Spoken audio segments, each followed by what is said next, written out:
Приветствую вас, мои ласточки, с вами снова Алла Касаткина, проект «Ладная я». Сегодня мы поговорим о предвестниках конца в отношениях. Очень часто есть моменты, которые просто, что называется, как набатный колокол, начинают громко проявляться в наших отношениях. Мы их не замечаем. Мы не замечаем. И когда складывается все, мы понимаем, мы находимся на пепелище. Так вот, для того, чтобы вы не допускали ситуацию, когда уже спасать нечего, уже можно только попрощаться и уйти, хорошо, если мирно попрощаться. Как сохранить отношения, как сделать так, чтобы у вас появилась возможность радоваться этим отношениям или перестать вливать в свою энергию туда, куда ее вливать вообще не стоит. Давайте разберемся. Если эти 4 признака, 4 предвестника конца есть уже в ваших отношениях, спасать нечего.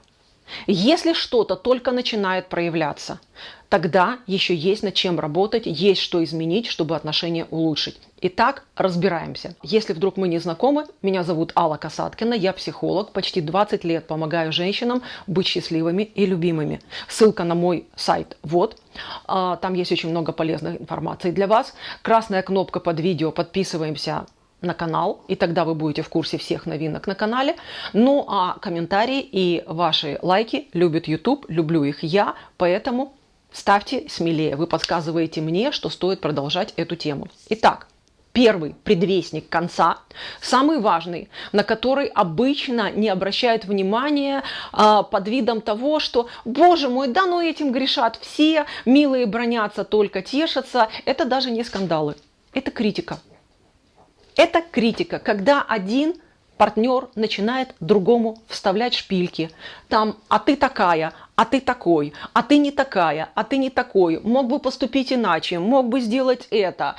Короче, когда вы опускаетесь, или кто-то один из партнеров опускается до критики систематической, когда ничего хорошего не замечается, зато замечается все плохое и даже все хорошее быстренько выколупывается из них оттуда, из ниоткуда что-то плохое, это уже один из опасных моментов, которые ваши отношения начинают вести по кривой дорожке в никуда.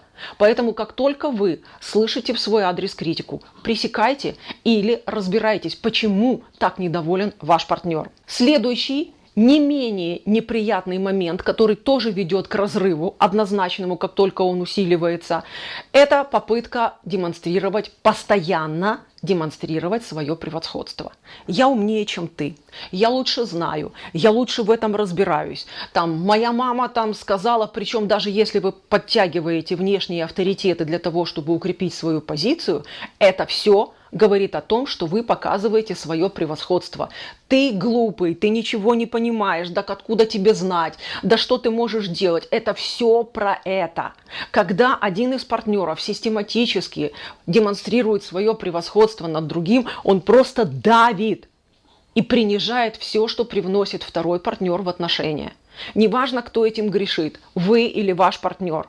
Как только вы увлекаетесь этой игрой, ваши отношения стремятся к пропасти, потому что между вами возникает очень много напряжения и очень большой разрыв. Я слишком хорош, а он слишком ничтожен. Вы не видите объективно того, что происходит между вами, увлекаясь вот этой игрой. Или он увлекся, или вы увлеклись, неважно кто. Но тот, кто пошел демонстрировать превосходство, он теряет, что называется, берега. Он не видит объективно ту ситуацию, которая происходит. И это очень опасно. Следующий, третий момент, который тоже ведет, стремительно прям ведет отношения в пропасть, это когда один из партнеров уходит в жертву. Как правило, вот когда кто-то начинает демонстрировать превосходство, второй понимает, что он абсолютно бессилен, и он туда вот до той вершины, которую выстроил себе партнер, не допрыгнет, он кидается в другую крайность. Он кидается в состояние жертвы. Он уходит в защиту. И как только что-то случается, начинается: я так и знала! Я так и чувствовала! Ты вечно виновата, и вечно во всем меня обвиняешь. То есть человек принимает позицию жертвы, но жертва не такой, которую заползла под плинтус и тихо ждет, пока ее там оставят в покое. А жертвы достаточно агрессивные, потому что уход в защиту – это тоже обвинение, потому что из защищающейся позиции, из позиции жертвы летят постоянно комки обвинений в своего партнера. Для чего? Для того, чтобы сбить его с его уверенной позиции, для того, чтобы его принизить, опять же, попытаться сбалансировать вот это вот неравное положение в паре. То есть я хоть и жертва, хоть у подножья твоего пьедестала, но я корешок ему подпилю, ты все равно туда свалишься. И вот это очень опасная игра, потому что это приводит к еще большему дисбалансу в отношениях, и тогда уже, что называется, отношения начинают идти в разнос. Четвертый момент, самый опасный, это когда вы наигрались в первые 3 предыдущих стратегии поведения, когда вы уже накритиковались, когда вы уже напытались демонстрировать превосходство или быть агрессивной жертвой, или кто-то один из вас пытался это делать, силы заканчиваются. Наши ресурсы не бесконечны. Когда нет добра и лада в любви, в отношениях, мы перестаем получать подпитку. То есть у нас силенки на исходе. Что мы делаем? Мы переходим в режим экономного сбережения. Мы выстраиваем стеклянную стену перед собой и говорим: ты там хоть убейся об эту стену, я на тебя реагировать не буду. Видеть я тебя не желаю, смотреть я на тебя не хочу. Вот видите, я сейчас разговариваю и смотрю мимо кадра. Такое ощущение, что я разговариваю с кем-то и потеряла вообще контакт с вами. То есть вас для меня не существует. Вот так демонстративно мы начинаем вести себя по отношению к партнерам, когда наши моральные, эмоциональные силы уже на исходе, когда у нас не остается ресурса, не то что отношения спасать, тут бы самому не сдохнуть, что называется, в этих отношениях. И получается, что когда мы доходим до такой стадии, для нас отдых – это когда мы вот выстроили перед собой вот эту стену и отвернулись. Вот там мы глоток воздуха, а потом нырнули опять вот в свое болото и отбиваться, демонстрировать, критиковать, демонстрировать превосходство или защищаться. Вот это последняя стадия. Если между вами появилась стена, как правило, догорают последние угольки на пепелище вашей любви. Спасать уже нечего.